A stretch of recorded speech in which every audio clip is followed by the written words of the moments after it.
আসসালামু আলাইকুম। ভালো আছেন নিশ্চয়ই সবাই। এই হচ্ছে আমার ছোট্ট বাড়ির ছোট্ট ছাদ এবং ছোট্ট বাগান। এই বাগানে যে কয়েকটি গাছ দেখছেন, প্রত্যেকটি গাছের বিচি থেকে তৈরি। ডালিম গাছ, বেলি ফুল, এই যে লেবুর চারা, এই যে মেহেদি গাছ বড় হয়েছে। এটা লেবু গাছ, লেবু গাছে কিছু লেবু ধরেছে। এই গাছগুলো বিচি থেকে ওঠা। খুব বেশি লেবু নাই, 7টা কি 8টা লেবু ধরছে। সুন্দর লাগে দেখতে।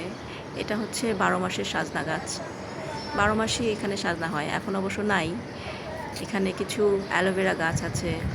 এটা শিউলি ফুল গাছ, গাছটা কেটে ফেলছি, বড় ছিল। এই হচ্ছে গোলাপ গাছ, সুন্দর সুন্দর গোলাপ ফোটে এখানে, এক এক সময় এক এক রকম কালার হয়। এটা হচ্ছে মাধবীলতা গাছ, যদিও ফুল নেই। এটা হাসনাহেনা। এটা হচ্ছে বিচি থেকে ওঠা আতা ফল গাছ, খুবই সুন্দর লাগে দেখতে। এটা হচ্ছে পেয়ারা গাছ, এটাও বিচি থেকে ওঠা,